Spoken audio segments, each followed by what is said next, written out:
ശ്രീരാമ രാമ രാമ ശ്രീരാമചന്ദ്ര ജയ ശ്രീരാമ രാമ രാമ ശ്രീരാമഭദ്ര ജയ. നമസ്തേ.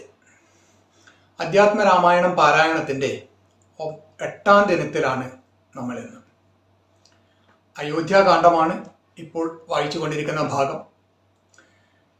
വനവാസത്തിന് വന്ന സീതാരാമ ലക്ഷ്മണന്മാർ ചിത്രകൂട പർവ്വതത്തിൽ വാൽമീകി ആശ്രമത്തിലേക്ക് എത്തിയിരിക്കുകയാണ്. ഇപ്പോൾ വാൽമീകി സ്തുതിയാണ് കഴിഞ്ഞ ഭാഗത്ത് നമ്മൾ കണ്ടത്. അതേപോലെ തന്നെ ഇപ്പോൾ ഇവിടെ ഇന്ന് നമ്മൾക്ക് പാരായണം ചെയ്തതിൻ്റെ സാരാംശം വാൽമീകിയുടെ ആത്മകഥ, അതുപോലെ തന്നെ ദശരഥൻ്റെ ചരമം, ഭരതൻ്റെ ആഗമനം, അതുപോലെ തന്നെ ഭരതൻ്റെ വിലാപം എന്നീ ഭാഗങ്ങളാണ്. അപ്പോൾ ആദ്യം വാൽമീകിയുടെ ആത്മകഥയുടെ ഭാഗത്തേക്ക്, അതായത് വാൽമീകി മഹർഷി ശ്രീരാമദേവനെ കുറിച്ച്, അതായത് ശ്രീരാമദേവൻ എങ്ങനെയാണ്, ശ്രീരാമദേവൻ ആരുടെയൊക്കെ ഹൃദയങ്ങളിലാണ്, ആരുടെയൊക്കെ മനസ്സിലാണ് വസിക്കുക എന്നുള്ളതാണ് ഇന്നലെ പറഞ്ഞത്. അപ്പോൾ ഇവിടെ അദ്ദേഹം തുടരുകയാണ്. അങ്ങയുടെ നാമമാഹാത്മ്യം അത് വർണ്ണിക്കാൻ വേണ്ടിയിട്ട് ആർക്കും സാധ്യമല്ല. അങ്ങയുടെ നാമമാഹാത്മ്യം കൊണ്ട് തന്നെ ആ നാമം ഉച്ചരിച്ചിട്ടാണ് ഞാൻ ഒരു ബ്രഹ്മർഷിയായിട്ട് മാറിയത്. അപ്പോൾ അവിടെ വാൽമീകിയുടെ പൂർവ കഥ വൃത്താന്തം പറയുകയാണ്. അതായത് പണ്ടൊരു കാട്ടാളനായിട്ടായിരുന്നു വാൽമീകിയുടെ ജീവിതം ഉണ്ടായിരുന്നത്. അദ്ദേഹം ജനിച്ചത്, അദ്ദേഹത്തിൻ്റെ അച്ഛനൊക്കെ ബ്രഹ്മജ്ഞാനമൊക്കെ ഉള്ള ആളായിരുന്നു, പണ്ഡിതരൊക്കെ ആയിരുന്നു. പക്ഷെ ഇദ്ദേഹം വളർന്നത് ശൂദ്രന്മാരുടെ കൂടെയാണ്. ശൂദ്രന്മാരെന്ന് വെച്ചാൽ അതായത് സമൂഹത്തിലെ ഏറ്റവും താഴേക്കിടയിലുള്ള പ്രവൃത്തി ചെയ്യുന്നവർ, അവരുടെ കൂടെയായിരുന്നു ഇദ്ദേഹം വളർന്നത്. ഒരു കാട്ടാളനായിട്ട്, അതായത് ആൾക്കാരൊക്കെ കൊല്ലുക, അതുപോലെ തന്നെ മറ്റുള്ളവരുടെ സ്വത്തുവകളൊക്കെ പിടിച്ചു പറിക്കുക, അതായത് മൃഗങ്ങളെയൊക്കെ ചതിയിലൂടെ കൊല്ലുക, അതായത് ഭക്ഷണത്തിന് വേണ്ടിയല്ല, അല്ലാതെ ചതിയിലൂടെ ആനന്ദത്തിന് വേണ്ടി അനാവശ്യമായിട്ട് കൊല്ലുക, ഇങ്ങനെയൊക്കെയുള്ള രീതിയിലുള്ള അധാർമികമായിട്ടുള്ള പ്രവർത്തികളായിരുന്നു വാൽമീകിയുടെ പൂർവ്വജന്മമല്ല, അദ്ദേഹത്തിന്റെ അദ്ദേഹത്തിന്റെ ആദ്യകാല ഘട്ടത്തിൽ ആ രീതിയിലായിരുന്നു ഉണ്ടായിരുന്നത്. അപ്പൊ അങ്ങനെ അദ്ദേഹം പലരുടെയും അങ്ങനെ ദ്രോഹിച്ചുകൊണ്ടൊക്കെ ഇങ്ങനെ ജീവിക്കുന്ന കാലഘട്ടത്തിൽ തന്നെ അദ്ദേഹം കല്യാണമൊക്കെ കഴിച്ചു. കല്യാണം കഴിച്ചതും അതുപോലെ തന്നെയുള്ള ഒരു സ്ത്രീയായിരുന്നു. അതിൽ ഒരുപാട് മക്കളുണ്ടായി. അങ്ങനെ മക്കളുണ്ടായ സമയത്ത് അവരുടെ കൂടി ചെലവിന് വേണ്ടി ഇദ്ദേഹം മോഷണങ്ങൾ, അതിന് മോഷണ പരമ്പര തന്നെയായിരുന്നു. ആ പ്രവൃത്തി ഇദ്ദേഹത്തിന് കൂടുതലായിട്ട് ചെയ്യേണ്ടി വന്നു. അങ്ങനെ പലരെയും പിടിച്ചു പറിക്കും. കയ്യിൽ ധനം ഉണ്ടെങ്കിൽ അത് പിടിച്ചു പറിക്കും, വസ്ത്രം ഉണ്ടെങ്കിൽ അത് പിടിച്ചു പറിക്കും. ഇങ്ങനെയൊക്കെ ആയിരുന്നു അദ്ദേഹം ജീവിച്ചു പോകുന്നത്. അപ്പൊ ആ സമയത്തായിരുന്നു ഒരു ദിവസം കാട്ടിലൂടെ സപ്തർഷികൾ ഉണ്ടായിരുന്നത്. ഈ സപ്തർഷികൾ എന്ന് പറയുന്നത് 7 പ്രഗത്ഭരായിട്ടുള്ള മഹർഷിമാരെയാണ്. അതായത് മരീചി, അത്രി, അങ്കിരസ്, പുലസ്ത്യ, പുലഹ, ക്രതു, വസിഷ്ഠ, ഈ 7 പേരാണ്. അതിലിപ്പോൾ നമുക്ക് അത്രി മഹർഷിയൊക്കെ നമുക്കിപ്പോൾ ഈ വാൽമീകി ആശ്രമ പ്രവേശനത്തിന് ശേഷം നമുക്ക് കാണാൻ വേണ്ടി സാധിക്കും. വസിഷ്ഠ മഹർഷി ഇപ്പോൾ അയോധ്യയിലെ രാജഗുരുവാണ്. അപ്പോൾ ഈ 7 മഹർഷിമാർ വരുന്ന സമയത്ത് ഇതേപോലെ തന്നെ കാട്ടിൽ ഈ ഒറ്റയ്ക്ക് ഇദ്ദേഹം ഇവരെ പിടിച്ചു പറിക്കാൻ വേണ്ടിയിട്ട് ഓടിയെടുത്തു ഇവരുടെ അടുത്തേക്ക്. അങ്ങനെ ഇവരുടെ അടുത്തേക്ക് അടുത്ത സമയത്ത് ഇവര് വളരെ സമാധാനത്തോടു കൂടി പറഞ്ഞു, നിൽക്കൂ, നീ എന്താണ് ചെയ്യുന്നത്, എങ്ങോട്ടാണ് ഈ ഓടുന്നത്, എന്താണ് നിന്റെ ഉദ്ദേശം? അപ്പൊ ഇവരുടെ ആ സൗമ്യമായിട്ടുള്ള ചോദ്യം, അതായത് തീരെ ഭയമല്ലാതെയുള്ള നിൽപ്പും ഒക്കെ കണ്ട സമയത്ത് അത് ഈ കാട്ടാളന് അത്ഭുതം ഉണ്ടാക്കി. അപ്പോൾ ഇദ്ദേഹം പറഞ്ഞു, ഞാൻ എൻ്റെ വിശപ്പടക്കാൻ, അതുപോലെ തന്നെ എൻ്റെ ഭാര്യ, എനിക്ക് ഒരുപാട് മക്കളുണ്ട്, അവരുടെയൊക്കെ വിശപ്പടക്കാൻ വേണ്ടിയിട്ട് ഞാൻ ആൾക്കാരെയൊക്കെ പിടിച്ചു പറിക്കും, ഞാൻ മോഷ്ടിക്കും, ഇതൊക്കെയാണ് എൻ്റെ രീതി, ഞാൻ ഇതാണ് ചെയ്യുന്നത് എന്ന് പറഞ്ഞു. അപ്പോൾ സപ്തർഷികൾ സന്തോഷം ഒട്ടും കുറയാതെ തന്നെ നല്ല ചിരിച്ച മുഖത്തോടു കൂടി തന്നെ പറഞ്ഞു, നീ ചെയ്യുന്നത് ശരിയാണോ? നീ ഇങ്ങനെയൊക്കെ ചെയ്യുന്നത് പാപകർമ്മങ്ങളല്ലേ? ഇങ്ങനെ പാപകർമ്മങ്ങൾ ചെയ്താൽ ഇതിന്റെ പാപമൊക്കെ നീ തന്നെയല്ലേ അനുഭവിക്കേണ്ടി വരിക. ഇനി ഇത് നീയല്ല, നീ ഇപ്പൊ നേരത്തെ പറഞ്ഞില്ലേ നിന്റെ ഭാര്യക്കും മക്കൾക്കും ഒക്കെ നീ ഇതിൽ നിന്ന് കൊടുക്കുന്നെന്ന്, ഈ പാപം അവരും കൂടി അനുഭവിക്കുമോ എന്ന് നീ പോയിട്ട് ചോദിച്ചിട്ട് പോ. നീ വരുന്നത് വരെ ഞങ്ങൾ ഇവിടെ നിന്നെ കാത്തു നിൽക്കും, ഞങ്ങൾ എങ്ങോട്ടും പോയില്ല, നീ പേടിക്കേണ്ട ആവശ്യമില്ല എന്ന് പറഞ്ഞു. അങ്ങനെ അവരവിടെ നിന്നും ഈ കാട്ടാളൻ നേരെ വീട്ടിലോട്ട് പോയിട്ട് തൻ്റെ ഭാര്യയോടും മക്കളോടും ഇങ്ങനെ ചോദിച്ചു, അതായത് ഞാൻ ഒരുപാട് പാപങ്ങൾ ചെയ്യുന്നുണ്ട്, ഞാൻ ഈ പാപങ്ങൾ ചെയ്യുന്ന സമയത്ത് ഈ പാപത്തിന്റെ ഫലം നിങ്ങൾ കൂടി അനുഭവിക്കുമോ? അല്ലേ, നിങ്ങൾ കൂടി എന്തെന്ന് വെച്ചാൽ അനുഭവിക്കാൻ ഉണ്ടാകുമല്ലോ, ഞാൻ ഒറ്റയ്ക്ക് അനുഭവിക്കേണ്ടി വരില്ലല്ലോ എന്ന് ചോദിച്ചു. അപ്പോൾ ആ സമയത്ത് ഇദ്ദേഹത്തിന് കിട്ടിയ ഉത്തരം എന്താണ്? നിത്യവും ചെയ്യുന്ന കർമ്മ ഗുണഫലം കർത്താവൊഴിഞ്ഞ് മറ്റന്യൻ ഭുജിക്കുമോ? താൻ നിരന്തരം ചെയ്യുന്ന കർമ്മങ്ങൾ താൻ അനുഭവിച്ചിടുകന്നേ വരൂ. ഇത് ഇദ്ദേഹത്തിനെ വല്ലാതെ തളർത്തി. ഇദ്ദേഹം നേരെ തിരിച്ച് സപ്തർഷികളുടെ അടുത്ത് വന്ന് വളരെ വിഷമത്തോടുകൂടി പറഞ്ഞു, ഇല്ല, ഞാൻ മാത്രമേ അനുഭവിക്കാനുണ്ടാകൂ എന്നാണ് എനിക്ക് കിട്ടിയ ഉത്തരം എന്ന് പറഞ്ഞു. അപ്പോൾ അവരെന്താണ്, ഇപ്പോൾ നോക്കുക, ഇവിടെ കാട്ടാളനായിട്ടുണ്ടായിരുന്ന ആളാണ്, ദുഷ്കൃത്യങ്ങൾ ചെയ്തുകൊണ്ടിരുന്ന ആളാണ്. പക്ഷേ ഇവിടെ എന്താണ്, ഇദ്ദേഹത്തിന് സജ്ജന സംസർഗം ഉണ്ടായിരിക്കുകയാണ്. ഈ സപ്തർഷികൾ എന്ന് പറഞ്ഞാൽ സജ്ജനങ്ങളാണ്. സജ്ജനങ്ങളുടെ സംസർഗം ഉണ്ടാകുന്ന സമയത്ത് എന്താണ്, ഇദ്ദേഹം ഇപ്പോൾ എന്താണ് സദ്ഗതി കിട്ടാൻ വേണ്ടി പോവുകയാണ്. അപ്പോൾ ആ അവസ്ഥയിലേക്ക് അടുത്തത്, അതായത് സജ്ജന സംസർഗം നമ്മുടെ ജീവിതത്തെ മാറ്റിമറിക്കും, അതുപോലെ തന്നെ ദുഷ്ടജന സംസർഗവും ജീവിതത്തെ മാറ്റിമറിക്കും എന്ന് നമ്മൾ കഴിഞ്ഞ ഭാഗത്ത് കൈകേയിയുടെ കഥയും മന്ദരയുടെ ആഗമനത്തോടു കൂടി നമ്മൾ കണ്ടു. ഇവിടെ സപ്തർഷികളുടെ ആഗമനത്തോടുകൂടി ഇവിടെ ഒരു കാട്ടാളന്റെ ജീവിതം മാറി മറിയുകയാണ്, സദ്ഗതി കിട്ടുകയാണ്. അപ്പോൾ ഈ ഇദ്ദേഹത്തിന്റെ കാട്ടാളന്റെ ഉത്തരം കേട്ട സമയത്ത് ഇദ്ദേഹത്തിന്റെ പേര് രത്നാകരൻ എന്ന് പറയപ്പെടുന്നുണ്ട്. അത് എനിക്കറിയില്ല അത് എവിടെയാണുള്ളത് എന്ന്, കാരണം അധ്യാത്മ രാമായണം വായിച്ച സമയത്ത് അവിടെ എവിടെയും രത്നാകരൻ എന്ന പേര് ഞാൻ കണ്ടില്ല. വാൽമീകി രാമായണം വായിച്ച സമയത്ത് അവിടെയും രത്നാകരൻ എന്നുള്ള ഒരു പേരും, വാൽമീകി രാമായണത്തിൽ ശരിക്കും ഈ കഥയേ ഇല്ല. അപ്പോൾ ഈ പേര് ഏതിലാണ് ഉള്ളതെന്ന് അറിയില്ല. പക്ഷെ അങ്ങനെ രത്നാകരൻ എന്നാണ് വാൽമീകിയുടെ നാമം, ആദ്യത്തെ നാമം അതാണെന്നൊക്കെ കഥ പറയുന്നത് കേട്ടിട്ടുണ്ട്. ഏതിലാണ് അതുള്ളത് എന്ന് എനിക്ക് കൃത്യമായിട്ടറിയില്ല. ചിലപ്പോൾ ഏതെങ്കിലും രാമായണത്തിൽ ഉണ്ടായിരിക്കാം. ഇനി അധ്യാത്മ രാമായണത്തിനെ ഉണ്ട് എനിക്ക് വായിച്ചിട്ട് മനസ്സിലാവാത്തതാണോ എന്നും എനിക്കറിയില്ല.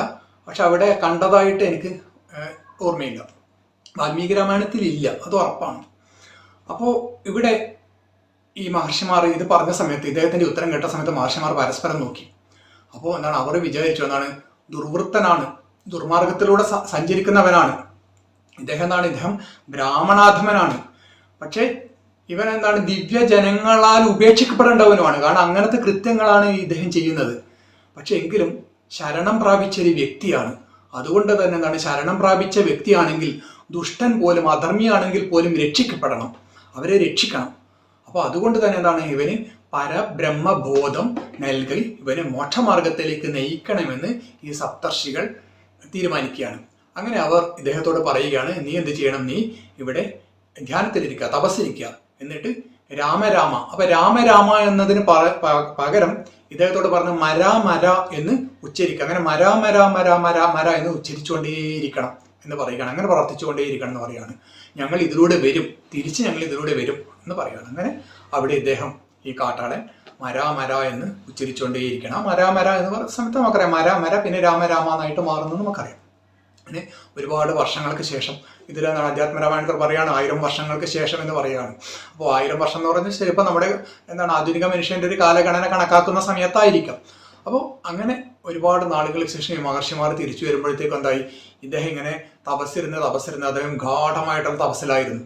ആ തപസ്സിരുന്ന് ചിതൽ പുറ്റി ഇദ്ദേഹത്തെ ആകെ മൂടി. അങ്ങനെ ചിതൽ പുറ്റിന് അകത്തായിരുന്നു ഇദ്ദേഹം. അങ്ങനെ ഈ ബ്രഹ്മർഷിമാർ സപ്തർഷിമാർ തിരിച്ചു വന്ന സമയത്ത് ഇദ്ദേഹത്തെ വിളിച്ചു, ചിതൽപുറ്റിനകത്ത് നിന്ന് ഇദ്ദേഹത്തെ വിളിച്ചു, പുറത്ത് വരുമെന്ന് പറഞ്ഞു. അങ്ങനെ അദ്ദേഹം ആ വാൽമീകത്തിനകത്ത് നിന്ന് പുറത്തേക്ക് വന്നു. എന്നിട്ട് പറഞ്ഞു, നീ വേദജ്ഞനാണ്, നീ വലിയ ബ്രാഹ്മണനാണ്, വലിയ അറിവുള്ള ആളാകും, നീ വലിയ വേദജ്ഞനാകും, നിന്റെ ഈ രാമനാമ മഹത്വം നിന്നെ വലിയ കീർത്തിയിലേക്ക് എത്തിക്കും. അതുകൊണ്ടെന്താണ് നീ ഒരു പേടിയും പേടിക്കണ്ട, ഇത് നിന്റെ മുക്തി മാർഗമാണ് എന്ന് പറഞ്ഞു.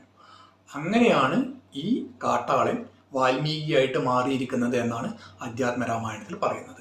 അപ്പോൾ ഈ കഥ ഇവിടെ വാൽമീകി ശ്രീരാമനോട് പറയുകയാണ്. അപ്പോൾ എന്നിട്ട് നേരത്തെ ചോദിച്ചൊരു ചോദ്യമുണ്ട്, എന്താണ് ശ്രീരാമൻ പറയുന്നത്, എനിക്കൊരു വാസസ്ഥലം. അപ്പോൾ ആ വാസസ്ഥലത്തിനാണ് കുറേ കാര്യങ്ങൾ പറഞ്ഞു, എങ്ങനെയുള്ള വാസസ്ഥലമൊക്കെയാണ്, അങ്ങ് വസിക്കുന്ന സ്ഥലം എങ്ങനെയൊക്കെയുള്ളതാണെന്നൊക്കെ പറഞ്ഞത്. പക്ഷെ ഇവിടെ അതിനുശേഷം ശരിക്കും വസിക്കാനുള്ള ഒരു സ്ഥലം അവിടെ വാൽമീകി മഹർഷി ഇവരൊക്കെ കാണിച്ചു കൊടുക്കുകയാണ്. അതായത് ചിത്രകൂടത്തിനും ഗംഗാനദിക്കും ഇടയിലായിട്ട് വളരെ മനോഹരമായിട്ടുള്ള ഒരു സ്ഥലത്ത് ഒരു ആശ്രമമൊക്കെ കെട്ടി, അവിടെ 2 പർണശാലകളൊക്കെ കെട്ടി, എന്നിട്ട് അവിടെ ശ്രീരാമദേവനും സീതാദേവിയും ലക്ഷ്മണനും അവിടെ വസിക്കുകയാണ്. അങ്ങനെ ഇവിടെ ഈ വനത്തിലെ കാര്യങ്ങൾ കഴിഞ്ഞതിന് ശേഷം വീണ്ടും അയോധ്യയിലത്തെ കാര്യങ്ങളാണ് അധ്യാത്മരാമായണത്തിൽ പറയുന്നത്. അതായത് ദശരഥന്റെ ചരമാണ് പറയുന്നത്. പിന്നെ ഇവിടെ കാട്ടിലേക്ക് ഇവരെ വിട്ടിട്ട് സുമന്ത്രർ തിരിച്ച് അയോധ്യയിലേക്ക് എത്തി. സുമന്ത്രർ അയോധ്യയിലേക്ക് എത്തിയ സമയത്ത് എന്താണ്, അയോധ്യ ശോകമുഖമാണ്. സുമന്ത്രർ ആകെ വിഷമിച്ചുകൊണ്ട് തലകുനിച്ച് കണ്ണുനീര് വന്നുകൊണ്ട് എന്താണ് തുണി കൊണ്ട് ഉടുത്തിരുന്ന തുണി കൊണ്ട് മുഖമൊക്കെ തുടച്ചുകൊണ്ടാണ് ദശരഥ രാജാവിൻ്റെ അന്തഃപുരത്തിലോട്ട് പോകുന്നത്.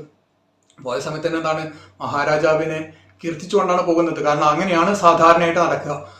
അപ്പോൾ എന്നിട്ട് ദശരഥൻ ചോദിച്ചു, എൻ്റെ മക്കള് അവരെ എവിടെയാണ് കൊണ്ടാക്കിയത്?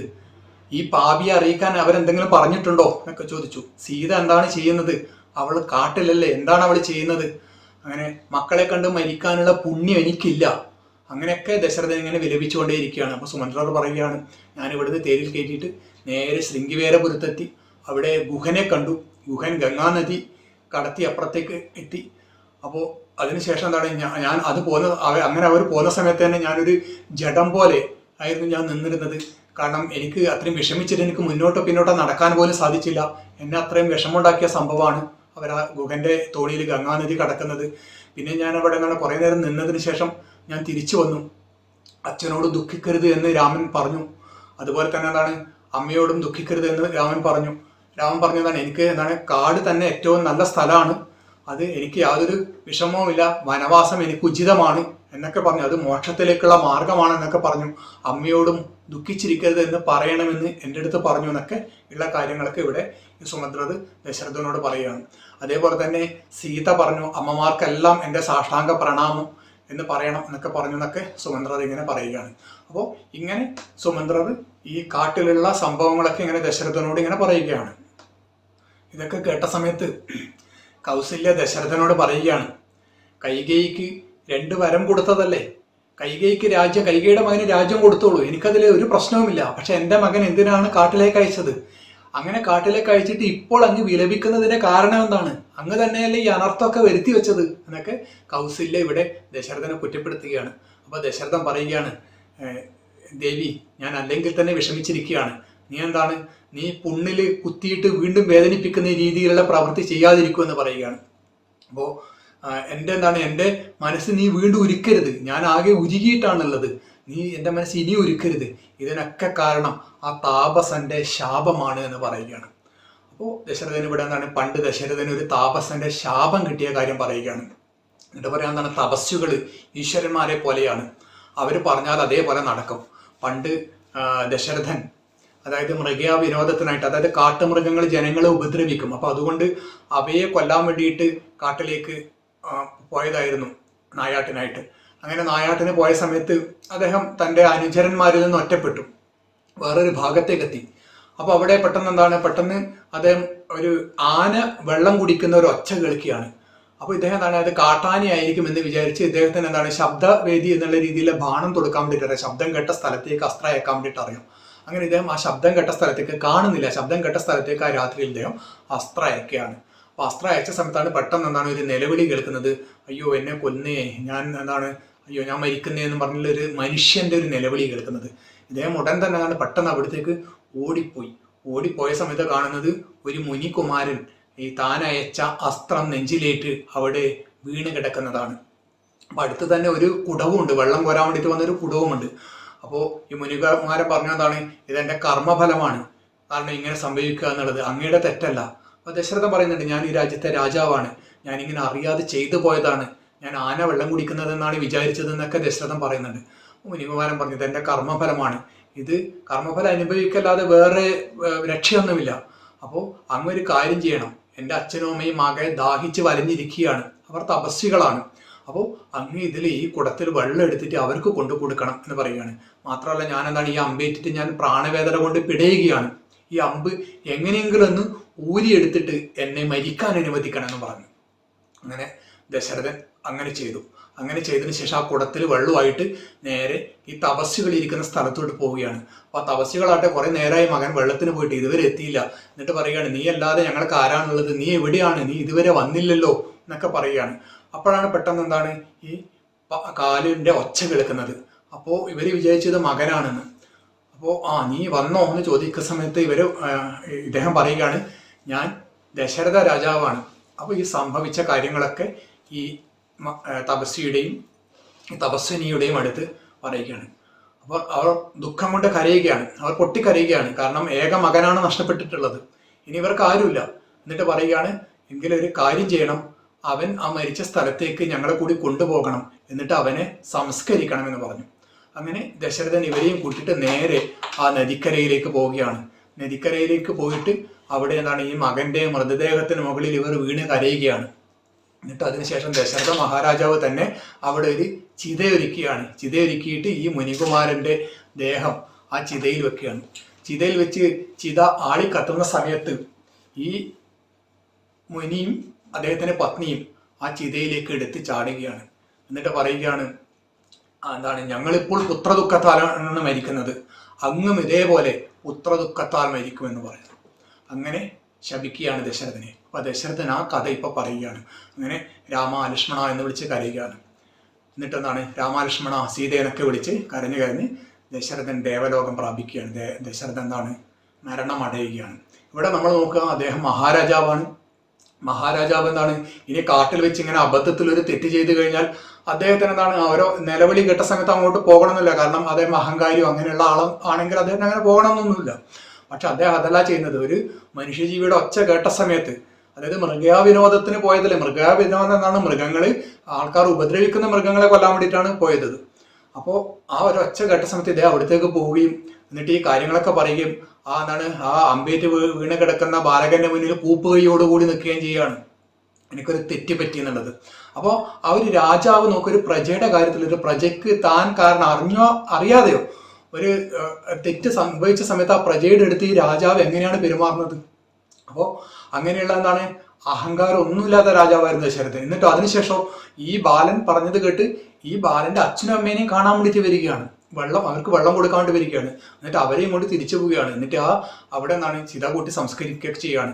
അല്ല, ഒരു അഹങ്കാരം പിടിച്ച രാജാവായിരുന്നെങ്കിൽ ഓക്കെ, ഞാൻ എൻ്റെ ഭൃത്യന്മാരെയേക്കാം, ഇല്ലെങ്കിൽ എന്താണ് എന്തെങ്കിലും ചെയ്തു എന്നുള്ള രീതിയിൽ പോകാമായിരുന്നു. പക്ഷെ ദശരഥൻ അങ്ങനെയൊന്നുമല്ല. ദശരഥൻ എന്താണ്, ധർമ്മിഷ്ഠനായിരുന്നു ദശരഥൻ.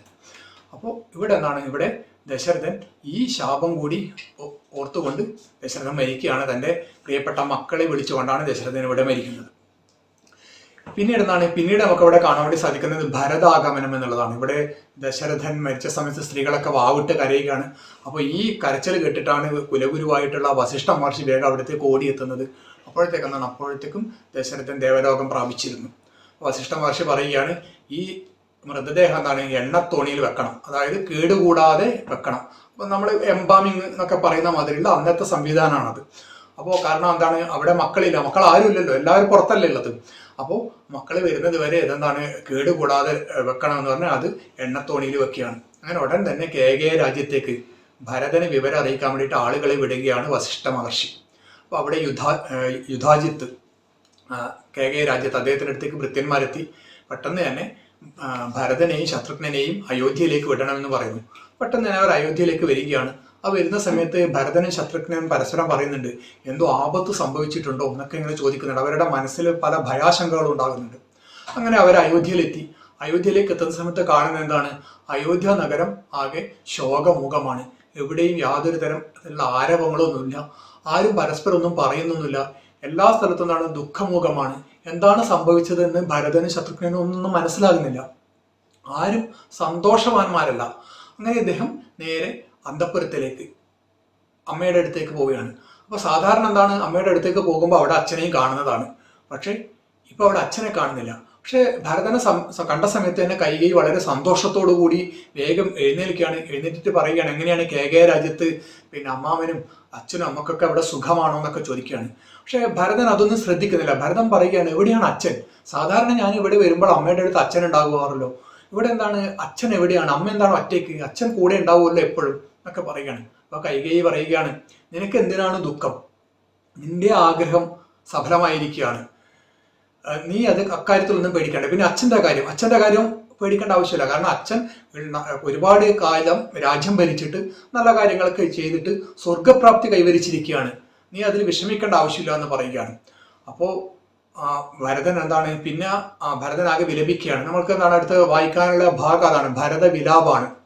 അപ്പോൾ ഭരതൻ പറയുകയാണ്, എന്നെ ദുഃഖത്തിലാഴ്ത്തിയിട്ട് അച്ഛൻ ഏത് ദിക്കിലേക്കാണ് പോയത് എന്ന് പറഞ്ഞ് ഭരതൻ അവിടെ കരയുകയാണ്.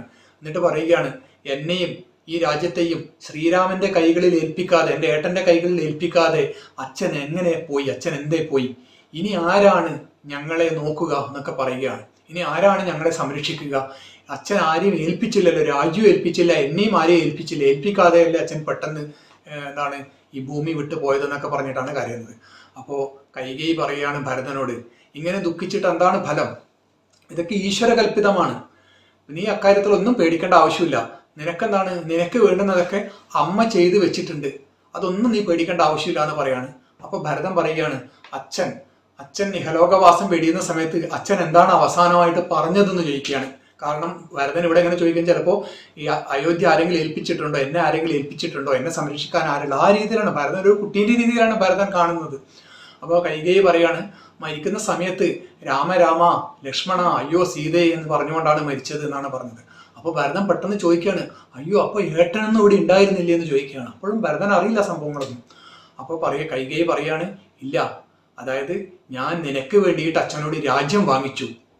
അപ്പോൾ ഞാൻ അങ്ങനെ ആവശ്യപ്പെട്ടു, എനിക്ക് പണ്ട് 2 വരം തന്നിരുന്നു, അപ്പോൾ ആ വരം ഞാനിപ്പോൾ ആവശ്യപ്പെട്ടു. അതിലൊന്ന് നിന്നെ രാജാവാക്കാനും മറ്റൊന്ന് ശ്രീരാമനെ കാട്ടിലേക്ക് അയക്കാനുമായിരുന്നു. അതുകൊണ്ടാണ് അവർ കാട്ടിലേക്ക് പോയി. അപ്പോൾ രാമരാമ എന്ന് വിളിച്ചിരുന്നു അവസാനവും. അപ്പോൾ അവർ കാട്ടിലോട്ട് പോയി. അപ്പോൾ അതുകൊണ്ട് നീ പേടിക്കണ്ട, നിനക്കുള്ള രാജ്യമൊക്കെ എന്നാണ് ഞാനിവിടെ അച്ഛനോട് വാങ്ങി വെച്ചിട്ടുണ്ട്, അതൊന്നും നീ പേടിക്കണ്ട എന്ന് പറയുകയാണ്. അപ്പോൾ ഇതൊക്കെ കേട്ട സമയത്ത് ഭരതൻ വീണ്ടും ബോധം കെട്ട് വീഴുകയാണ്. അപ്പോൾ ബോധം ഉണ്ടാകുന്ന സമയത്ത് കൈകേയി വീണ്ടും പറയുകയാണ്, നീ എന്തിനാണ് ദുഃഖിക്കുന്നത്? നിനക്ക് രാജ്യം കിട്ടിയില്ലേ, നിന്റെ ചാബല്യൊക്കെ നീ അകറ്റൂ, നീ എന്തിനാണ് പേടിക്കുന്നത് എന്ന് പറയുകയാണ്. അപ്പോഴേക്കും എന്താണ് ഭരതൻ ആകെ കോപിഷ്ഠനാവുകയാണ്. അദ്ദേഹത്തിന്റെ കണ്ണുകളിൽ അഗ്നി ജ്വലിക്കുകയാണ്. അദ്ദേഹം കോപിച്ചുകൊണ്ട് അദ്ദേഹം എന്താണ് കൈകേയിയുടെ നേരെ ശകാരവർഷം ചൊരിയുകയാണ്. എന്നിട്ട് അദ്ദേഹം പറയാണ്, പാപേ, ഭയങ്കരി, നാണം കെട്ടവളെ, ദുഷ്ടേ, രാക്ഷസി എന്നൊക്കെ വിളിക്കുകയാണ്. ഞാൻ എന്ത് മഹാപാപം ചെയ്തിട്ടാണ് നിന്റെ വയറ്റിൽ ഞാൻ വന്ന് പിറന്നു പോയത്? കാരണം ഈ പാപമൊക്കെ ഇനി ഞാൻ എവിടെ കൊണ്ട് കളയും? ഈ പാപമൊക്കെ ഞാൻ അനുഭവിക്കേണ്ടതല്ലേ? നിന്റെ വയറ്റിൽ പറഞ്ഞത് കൊണ്ടാണ് ഞാൻ ഇതൊക്കെ അനുഭവിക്കേണ്ടി വന്നതെന്ന രീതിയിൽ ഭരതൻ അവിടെ ഇങ്ങനെ വിലപിക്കുകയാണ്. എന്നിട്ട് പറയുകയാണ്, ഞാൻ ഒന്നുകിൽ തീയിൽ ചാടി മരിക്കും, അല്ലെങ്കിൽ ഞാൻ വിഷം കഴിച്ച് മരിക്കും, ഇല്ലെങ്കിൽ ഞാനത് എൻ്റെ വാളെടുത്ത് തന്നെ ഞാൻ കഴുത്ത് വെട്ടി മരിക്കും. ആ രീതിയിലുള്ള വലിയൊരു മഹാപാപമാണ് നീ ചെയ്തത്, അത് എൻ്റെ പേരിൽ ചെയ്തത്. മരണമല്ലാതെ എനിക്ക് വേറൊരു വഴിയുമില്ല. ഇങ്ങനെ ചെയ്ത് നീ എന്താണ്, നീ നരകത്തിൽ പോയി എന്നൊക്കെ പറഞ്ഞുകൊണ്ട് ഭരതൻ ഇങ്ങനെ വിലപിച്ചുകൊണ്ടേയിരിക്കുകയാണ്. ഇതൊക്കെ പറഞ്ഞിട്ട് ഭരതൻ നേരെ കൗസല്യയുടെ ഗൃഹത്തിലേക്ക് പോവുകയാണ്. എന്നിട്ട് പോയിട്ട് കൗസല്യ മാതാവിൻ്റെ പാദങ്ങളിൽ നമസ്കരിച്ചു. അപ്പോൾ ആ സമയത്ത് കൗസല്യ ഭരതനെ വളരെ സ്നേഹത്തോടു കൂടി എടുത്ത് ആലിംഗനം ചെയ്തു. എന്നിട്ട് പറഞ്ഞു, എന്താണ്, എൻ്റെ മകൻ വളരെ ദൂരെ ആയി പോയല്ലോ, അതുകൊണ്ടാണ് ഇങ്ങനെയുള്ള അനർത്ഥങ്ങളൊക്കെ ഇവിടെ സംഭവിച്ചത് എന്ന് പറയണം. ഭരതനോട് പറയുകയാണ്, അതായത് നീ ഇവിടെ ഉണ്ടായിരുന്നല്ലോ, നീ വളരെ ദൂരെയായി പോയല്ലോ, അതുകൊണ്ടാണ് ഇവിടെ ഇങ്ങനെയുള്ള അനർത്ഥങ്ങളൊക്കെ ഉണ്ടായിട്ടുള്ളത്. എന്നിട്ട് പറയാണ് എന്നിട്ട് പറയാം, രാമനെ വിളിക്കുകയാണ് വേണ്ടത്. രാമ, അങ്ങ് ലോകനാഥനാണ്, പക്ഷേ ലോകനാഥനായിട്ടും അങ്ങെന്താണ് എൻ്റെ മകനായിട്ട് വന്ന് എൻ്റെ വയറ്റിൽ പിറന്നു. പക്ഷെ എന്നിട്ടും എനിക്കിപ്പോൾ ദുഃഖം തന്നെയാണ്, ഇത് വിധിബലമാണ് എന്ന് പറയുകയാണ് കൗസല്യ. ഭരതൻ പറയുകയാണ് കൗസല്യാദേവിയോട്, അമ്മ ഒരു തരത്തിലും ദുഃഖിക്കരുത്, ഇതൊക്കെ എന്താണ് കൈകേയി കാരണമാണ് ഇതൊക്കെ സംഭവിച്ചത്, എനിക്ക് ഈ കാര്യത്തിൽ യാതൊരു അറിവുമില്ല, ഞാൻ ഇതൊന്നും അറിഞ്ഞിരുന്നില്ല എന്ന് പറയുകയാണ്. എന്നിട്ട് അവിടെ ഭരതൻ കൗസല്യനെ കെട്ടിപ്പിടിച്ച് കരയുകയാണ്. അപ്പോൾ ഇത് കാണുന്ന സമയത്ത് എന്താണ് അവിടെ എല്ലാവരും സ്ത്രീകളൊക്കെ അവിടെ കരയുകയാണ്. അപ്പോൾ ഈ കരയുന്ന ഒച്ച കേട്ടിട്ട് വസിഷ്ഠൻ അവിടത്തേക്ക് വീണ്ടും വരികയാണ്. അപ്പോൾ വസിഷ്ഠൻ പറയുകയാണ്, എന്താണ്, ഇനി കരച്ചിലൊക്കെ നിർത്തുക, ഞാൻ പറയുന്നത് കേൾക്കുക. അതായത് വസിഷ്ഠൻ പറയാണ്, ദശരഥൻ വളരെ അന്തസ്സായിട്ട് രാജ്യം ഭരിച്ചു, അദ്ദേഹത്തിൻ്റെ കീർത്തി ലോകമെങ്ങും പരന്നു, അദ്ദേഹം ഉള്ള രാജകീയ സുഖങ്ങളൊക്കെ അദ്ദേഹം അനുഭവിച്ചു. അതായത് ഹിതമനുസരിച്ച്, ദൈവഹിതം അനുസരിച്ചിട്ട്, ധർമ്മം അനുസരിച്ചിട്ട് അദ്ദേഹം യാഗങ്ങളൊക്കെ പൂർത്തീകരിച്ചു. അശ്വമേധ യാഗം, അങ്ങനെ ഒരുപാട് യാഗങ്ങളൊക്കെ അദ്ദേഹം നടത്തിയിട്ടുണ്ട്. എല്ലാ സുഖങ്ങളും അദ്ദേഹം അനുഭവിച്ചു. ഇപ്പം അദ്ദേഹം സ്വർഗസ്ഥനായിരിക്കുകയാണ്. പലപ്പോഴും ദേവേന്ദ്രനെയൊക്കെ യുദ്ധത്തിൽ സഹായിച്ച ആളാണ് അദ്ദേഹം. അതുകൊണ്ട് സ്വർഗസ്ഥനായ അദ്ദേഹത്തെ ദേവേന്ദ്രൻ തൻ്റെ സിംഹാസനത്തിന് പകുതി നൽകി ആദരിച്ചിരിക്കുകയാണ്. അദ്ദേഹം ഇപ്പോൾ സ്വർഗത്തിൽ സസുഖം വാണരുളുകയാണ് ചെയ്യുന്നത്. അതുകൊണ്ട് നിങ്ങൾ ഇങ്ങനെ ഇവിടെ ദുഃഖിക്കേണ്ട ആവശ്യമില്ല, അദ്ദേഹം സസുഖത്തിലാണ് ഇപ്പോഴും. അപ്പോൾ അതുകൊണ്ട് എല്ലാവരും ദുഃഖം കളയുമെന്ന് പറയാണ്. എന്നിട്ട് പറയാണ്, അതായത് എന്നിട്ട് ആത്മാവിനെ കുറിച്ച് പറയാണ്. ആത്മാവ് എന്ന് പറഞ്ഞാൽ നിത്യനാണ്, ആത്മാവ് എന്ന് പറഞ്ഞാൽ ഏകനാണ്, ആത്മാവിന് ജനനമോ മരണമോ ഒന്നുമില്ല. അതായത് ജഗസൃഷ്ടിക്ക് കാരണനാണ് പരമാത്മാവ്. അപ്പൊ അതിന്റെ ഒരു അംശം തന്നെയാണ് ആത്മാവ്. അപ്പോൾ ആത്മാവിന് അങ്ങനെയുള്ള ജനന മരണങ്ങളൊന്നുമില്ല. അതേപോലെ തന്നെ ദേഹം എന്ന് പറയുന്നത് ദേഹം ജഡമാണ്, അത് ക്ഷണഭംഗുരമാണ്. ദേഹം എന്ന് പറയുന്നത് അത് അജ്ഞാന കാരണമാണ്. മുക്തിയെ തടുക്കുന്നത് തന്നെ ഈ ദേഹചിന്തയാണ്. ദേഹം ശുദ്ധിയില്ലാത്തതാണ്.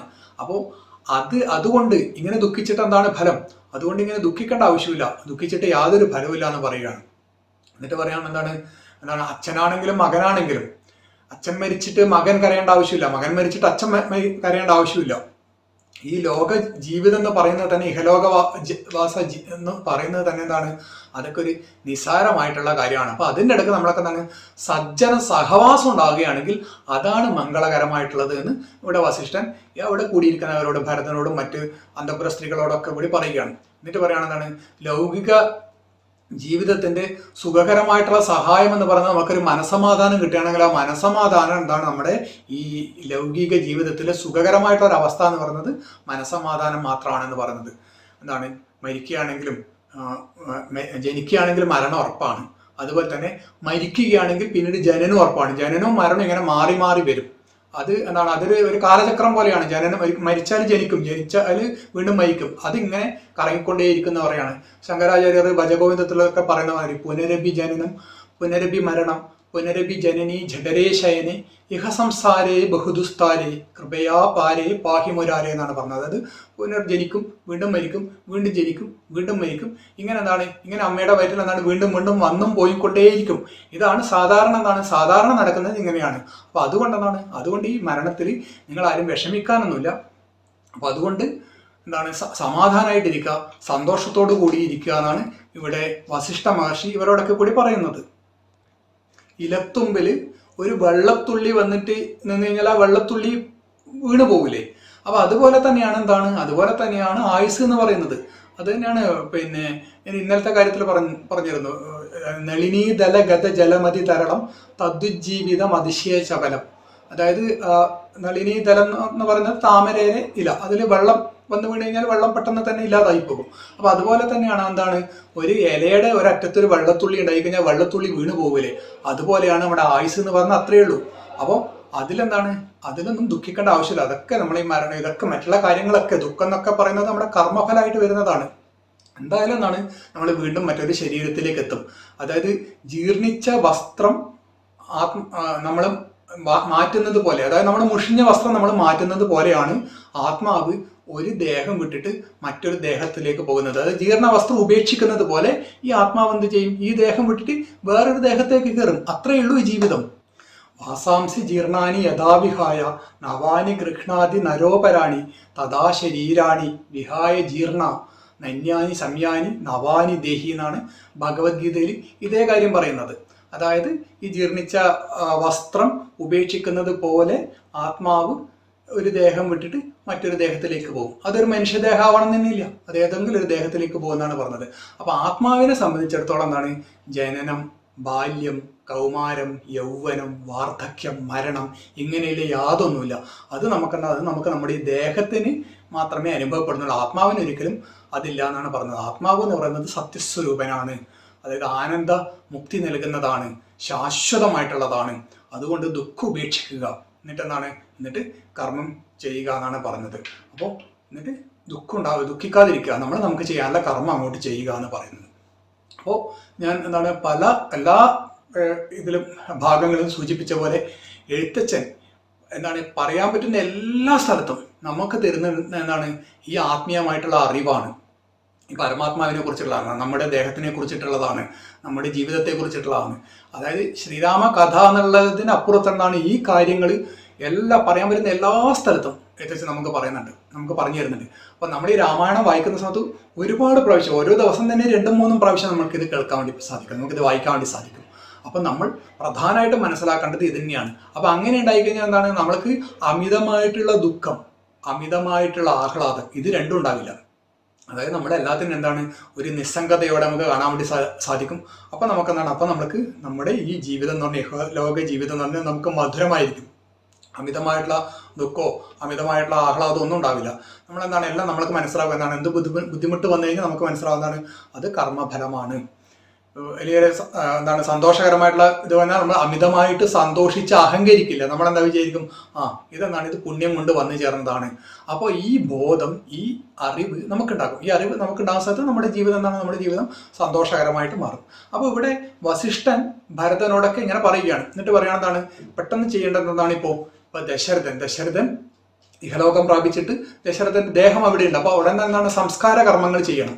അപ്പോൾ എണ്ണത്തോണിയിൽ നിന്ന് ആ മൃതദേഹം എടുത്തിട്ട് സംസ്കരിക്കാൻ വേണ്ടിയിട്ടുള്ള ഏർപ്പാടുകളൊക്കെ ചെയ്യുകയാണ്. അങ്ങനെ ആ ദശരഥന്റെ ശവസംസ്കാരം നടക്കുകയാണ്. അപ്പോൾ ശവസംസ്കാരം നടന്നതിന് ശേഷം 12 ദിവസം എള്ളും വെള്ളവും ഉപയോഗിച്ച് പിണ്ടം ഒക്കെ വെക്കുകയാണ്.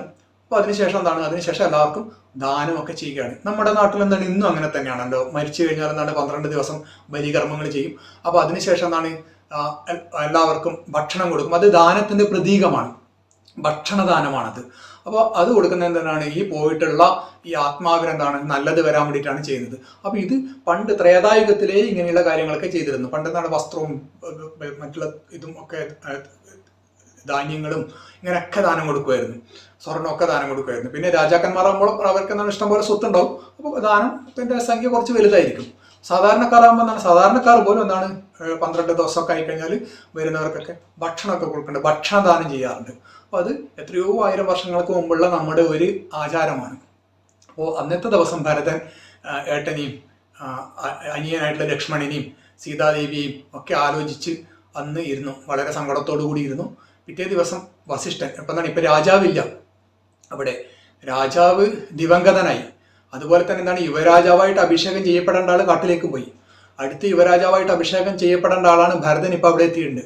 അപ്പോൾ കുറച്ച് ദിവസം രാജ്യം അനാഥമായിരുന്നു. പക്ഷെ അന്ന് രാജ്യം അനാഥമായിരുന്നില്ല. അവിടെയുള്ള കാര്യങ്ങളൊക്കെ രാജഗുരു വസിഷ്ഠനായിരുന്നു അവിടുത്തെ കാര്യങ്ങളൊക്കെ നടത്തുന്നത്. ഒരു രാജാവിന്റെ സ്ഥാനത്തിരുന്ന് അവിടുത്തെ കാര്യങ്ങളൊക്കെ ചെയ്തത് വസിഷ്ഠനായിരുന്നു. അപ്പൊ അന്നും ഈ സന്യാസിമാർക്ക് രാജ്യം അപകടത്തിലേക്ക് പോകുന്ന സമയത്ത്, രാജ്യത്തിന് നാഥനില്ലാതിരിക്കുന്ന സമയത്ത് സന്യാസിമാർ ധർമ്മത്തിന് വേണ്ടി, രാഷ്ട്രത്തിന് വേണ്ടി അവിടെ അധികാരം ഏറ്റെടുത്തിരുന്നതായിട്ട് നമുക്ക് കാണാൻ വേണ്ടി സാധിക്കും. അവിടുത്തെ ഭരണ സംവിധാനത്തിനെ നിയന്ത്രിച്ചതായിട്ട് നമുക്ക് കാണാൻ വേണ്ടി സാധിക്കും. വസിഷ്ഠന്റെ നേതൃത്വത്തിലാണ് അവിടെ രാജസഭ കൂടിയിരുന്നത്. അതായത് എന്ത് ചെയ്യണം, ഭരതനെ വിളിച്ചു വരുത്തണോ എന്നൊക്കെയുള്ള ആ കാര്യങ്ങളൊക്കെ വസിഷ്ഠന്റെ നേതൃത്വത്തിലായിരുന്നു അവിടെ തീരുമാനിച്ചിരുന്നത്. അപ്പോൾ അവിടെ കുലഗുരു തന്നെ രാജ്യഭരണം ഏറ്റെടുക്കുന്ന രീതിയിൽ നമുക്ക് അവിടെ കാണാൻ വേണ്ടി സാധിക്കും. ഇപ്പോഴും അങ്ങനെയാണ്. ഇപ്പോൾ വസിഷ്ഠൻ അവിടെ ഇരുന്നിട്ട് ഭരതനെയും ശത്രുഘ്നെയും വിളിക്കുകയാണ്, സഭയിലേക്ക് വിളിക്കുകയാണ്. അപ്പോൾ വിളിച്ചിട്ട് വസിഷ്ഠൻ പറയുകയാണ്, കുലഗുരു എന്ന നിലയിൽ കുലഗുരു എന്ന നിലയിൽ ദേശത്തിനും കാലത്തിനും ഉചിതമായിട്ടുള്ള രീതിയിലുള്ള കാര്യം ഞാൻ പറയാം. ദശരഥൻ നിനക്ക് രാജ്യം തന്നു, നിന്നെയാണ് ദശരഥൻ രാജ്യം ഏൽപ്പിച്ചിട്ടുള്ളത്. അതുകൊണ്ട് എത്രയും പെട്ടെന്ന് അഭിഷേകം നടക്കണം, നിന്റെ രാജ്യാഭിഷേകം, പട്ടാഭിഷേകം എത്രയും പെട്ടെന്ന് നടക്കണം. ഇത് ഉപേക്ഷിക്കരുത്. കാരണം ഭരതന്റെ മനസ്സ് കണ്ടിട്ട് ഇത് ഉപേക്ഷിച്ച് പോകുമോ എന്ന പേടി വസിഷ്ഠനുണ്ട്. എന്നിട്ട് പറയണം, ഇത് ഉപേക്ഷിക്കരുത്. ഉപേക്ഷിച്ചാൽ എന്താവും, രാജ്യം അനാഥമാവും. അപ്പോൾ അതിനിടവരുത്തരുത്. അച്ഛന്റെ ആജ്ഞ അത് നിറവേറ്റേണ്ടത് നിന്റെ ധർമ്മമാണെന്ന് പറയുകയാണ്, അല്ലെങ്കിൽ നിനക്ക് പാപം കിട്ടും. അപ്പോൾ ആ ആജ്ഞ നിറവേറ്റിയാൽ നിനക്ക് നന്മ കിട്ടും, അതായത് അച്ഛൻ പ്രസാദിക്കും. അപ്പോൾ അതാണ് ഇപ്പോൾ ചെയ്യേണ്ടത് എന്ന് പറയുന്നു. അപ്പോൾ ഇത് കേട്ട സമയത്ത് ഭരതൻ പറയുകയാണ്, ഈ രാജ്യം കൊണ്ട് എനിക്ക് എന്ത് ഫലമാണുള്ളത്? ഈ രാജ്യം ഏട്ടനാണ് ഭരിക്കേണ്ടത്, ഞാനല്ല ഭരിക്കേണ്ടത്. അപ്പോൾ ഞാൻ ഏട്ടനെ തിരിച്ചു കൊണ്ടുവരും. കാട്ടിലേക്ക് ഏട്ടൻ പോയിട്ടുണ്ടെങ്കിൽ ഞാൻ കാട്ടിൽ പോയിട്ട് ഏട്ടനെ തിരിച്ചു കൊണ്ടുവരും എന്ന് പറയാണ്. എന്നിട്ട് പറയുകയാണ്, നാളെ പുലർക്കാലെ പോകുന്നതുണ്ട് ഞാൻ നാളീക നേത്രനെ കൊണ്ടിങ്ങ് പോരുവാൻ. എന്നിട്ട് പറയാണ്, ഞാനും ഭവാനും അരുന്ധതിയും അങ്ങനെ എല്ലാവരും എൻ്റെ അമ്മമാരും എല്ലാവരും കൂടി, നാനാപുരവാസികളും മന്ത്രിമാരും എല്ലാവരും, നമ്മളെല്ലാവരും കൂടി പോവുകയാണ് ശ്രീരാമനെ കാട്ടിൽ നിന്ന് തിരിച്ചു കൊണ്ടുവരാൻ വേണ്ടി പോവുകയാണ്. ഞാൻ മാത്രമല്ല പോകുന്നത്, നമ്മളെല്ലാവരും കൂടി പോവുകയാണെന്ന് പറഞ്ഞു. അപ്പോൾ എന്നിട്ട് പറയാണ്, ഏട്ടൻ ഇവിടെ ഈ രാജ്യത്ത്, ഈ അയോധ്യയിൽ ഇവിടെ കാല് കുത്തുന്നത് വരെ ഞാൻ വെറും നിലത്ത് മാത്രമേ കിടക്കൂ. ഞാൻ അന്തഃപുരത്തിലും ഞാൻ കിടക്കില്ല, ഞാൻ വെറും നിലത്ത് മാത്രമേ കിടക്കൂ. പിന്നെ കായികനികൾ മാത്രമേ ഞാൻ ഭക്ഷിക്കൂ. ഞാനൊരു താപസനായിട്ട് മാത്രമായിരിക്കും ഞാൻ ജീവിക്കുക. ഞാൻ ഭസ്മം പൂശും, മരപുരിയും ജടയും അതായിരിക്കും എൻ്റെ വസ്ത്രം. അങ്ങനെയാണ് ഏട്ടൻ വരുന്നത് വരെ എൻ്റെ രീതിയിൽ അങ്ങനെയായിരിക്കും, ഞാനൊരു താപസനായിരിക്കും എന്ന് പറയുകയാണ്. അപ്പോൾ ഇവിടെ നമ്മൾ ആലോചിച്ച് നോക്കുക, പിന്നെ എന്തൊരു സഹോദര സ്നേഹമാണ്. അതായത് കൈകേയി ചോദിച്ചിട്ട് ഭരതന് വേണ്ടി രാജ്യം ചോദിച്ച സമയത്ത് ഭരതനോട് യാതൊരു വിദ്വേഷവും ശ്രീരാമൻ ഉണ്ടാകുന്നില്ല. ശ്രീരാമൻ സന്തോഷത്തോടു കൂടി അത് കൊടുക്കുകയാണ്. അച്ഛൻ്റെ ആജ്ഞ നിറവേറ്റിട്ട് കാട്ടിലോട്ട് പോവുകയാണ്. അപ്പോൾ കൂടെയുള്ള ലക്ഷ്മണനായേട്ടൻ്റെ കൂടെ പോവുകയാണ്. തിരിച്ചു വന്നു, ഭരതൻ തിരിച്ചു വന്നു വന്ന സ്ഥലത്ത് ഭരതന് പ്രശ്നമില്ല. ശ്രീരാമൻ 14 വർഷത്തേക്ക് കാട്ടിലേക്ക് പോയി. ഭരതന് പ്രശ്നമൊന്നുമില്ല, ഭരതന് രാജാവാകാം. പക്ഷെ ഭരതൻ എന്താവെന്ന് പറഞ്ഞാൽ, എനിക്ക് രാജ്യം വേണ്ട, ഞാൻ ഏട്ടനെ കൂട്ടിയിട്ട് കൊണ്ടുവരുന്നാണ് പറഞ്ഞത്. എന്നിട്ടും പറയുന്നത് നോക്കുക, അതായത് ഏട്ടൻ ഇവിടെ കാല് കുത്തുന്നത് വരെ ഞാൻ വെറും നിലത്തെ കിടക്കും, എനിക്കൊരു രാജസുഖങ്ങളും വേണ്ട, എനിക്ക് നല്ല ഭക്ഷണങ്ങളൊന്നും വേണ്ട, ഞാൻ കായികനികൾ മാത്രമേ ഭക്ഷിക്കൂ. ഞാൻ ജടയൊക്കെ ധരിച്ച് ജടയൊക്കെ ഉണ്ടാക്കി തലമുടിയൊക്കെ ജടയാക്കിയിട്ട് മരപുരി മാത്രമേ ഞാൻ ധരിക്കൂ, ഞാനങ്ങനെ താപസനായിട്ട് മാത്രമേ ഞാൻ ജീവിക്കൂ എന്നുള്ള ഒരു ഉഗ്ര പ്രതിജ്ഞ എടുക്കുകയാണ്. അപ്പോൾ അത്രമാത്രം ഒരു വളരെ നമുക്ക് വിശേഷിപ്പിക്കാൻ പറ്റുന്നതിനപ്പുറത്തുള്ള ഒരു സാഹോദര്യ ബന്ധമാണ് ഈ സഹോദരന്മാർ തമ്മിലുള്ളത്. പക്ഷെ ഇത് മനസ്സിലാക്കാൻ വേണ്ടിയിട്ട് ഒരുപക്ഷെ കൈകേയിക്ക് സാധിച്ചില്ല എന്നുള്ളതാണ് നമുക്കിവിടെ കാണാൻ പറ്റുന്ന മറ്റൊരു ദോഷവശം. ഇവിടെ നോക്കുക, കൈകേയിയുടെ മനസ്സ് മന്ദര മാറ്റി. ഈ മന്ദരയ്ക്ക് ഇതിൻ്റെ വല്ല ആവശ്യമുണ്ടോ? കാരണം ശ്രീരാമൻ രാജാവായാലും അതേപോലെ തന്നെ ഭരതൻ രാജാവായാലും മന്ദരക്ക് എന്താണ് ലാഭം? മന്ദരയെ രാജപത്നിയാക്കുമോ? ഇല്ല. ശ്രീരാമൻ രാജാവായാലും ഭരതൻ രാജാവായാലും മന്ദര മന്ദരദാസി തന്നെയാണ്. മന്ദരക്ക് അതിൽ നിന്ന് വലിയ വ്യത്യാസമൊന്നുമില്ല, വലിയ പദവിയൊന്നും വേറെ ഇല്ല. പക്ഷെ ചില ആൾക്കാരുടെ ഒരു മനസ്സുഖമാണ്. കാരണം പ്രശ്നങ്ങൾ ഉണ്ടാക്കുക, അതായത് ദൂഷ്യം പറയുക, എന്നിട്ട് നല്ല രീതിയിലുള്ളവരെ തമ്മിൽ തെറ്റിപ്പിക്കുക. ഇതൊക്കെ ചില ആൾക്കാരുടെ അവരുടെ ഒരു വിനോദമാണത്. അപ്പോൾ മന്ദര ഇവിടെ ചെയ്തത് യഥാർത്ഥത്തിൽ നമ്മൾ നോക്കുന്ന സമയത്ത് ഒരർത്ഥത്തിൽ അങ്ങനെയാണ്. കാരണം ഈ സഹോദരങ്ങൾ തമ്മിലുള്ള ആത്മബന്ധം പോലും മനസ്സിലാക്കാൻ വേണ്ടിയിട്ട് ഇവിടെ മന്ദരക്ക്, കൈകേയിയുടെ സ്ഥിരമായിട്ടുള്ള ദാസിയാണ്, മന്ദരക്ക് സാധിച്ചില്ല. അതേപോലെ തന്നെ കൈകേയിക്ക് സാധിച്ചില്ല, ഇവർ തമ്മിലുള്ള ബന്ധം മനസ്സിലാക്കാൻ വേണ്ടി സാധിച്ചില്ല. അപ്പോൾ ഇങ്ങനെയുള്ള ഒരുപാട് കുടുംബ ബന്ധങ്ങളുടെ പ്രാധാന്യം, അതായത് കുടുംബ ബന്ധങ്ങളുടെ പ്രാധാന്യത്തെക്കുറിച്ച്, സാഹോദര്യ ബന്ധത്തിന്റെ പ്രാധാന്യത്തെക്കുറിച്ചൊക്കെ നമുക്ക് ഈ രാമായണം വായിക്കുന്ന സമയത്ത് കാണാൻ വേണ്ടി സാധിക്കും. ആത്മീയ തത്വങ്ങൾക്കപ്പുറം സാമൂഹ്യ കാലഘട്ടത്തിൽ സാമൂഹ്യ രീതിയിലൂടെ നോക്കുന്ന സമയത്ത് നമുക്ക് ഇതുപോലെയുള്ള വളരെ വളരെ വിലയേറിയ ഹൃദയബന്ധം കൂടി നമുക്കിവിടെ കാണാൻ വേണ്ടി സാധിക്കും. ഇതൊക്കെയാണ് നമുക്ക് രാമായണം നൽകുന്ന തത്വം എന്ന് പറയുന്നത്. ഇതൊക്കെ കൂടിയാണ്. എല്ലാവർക്കും നന്ദി, നമസ്തേ.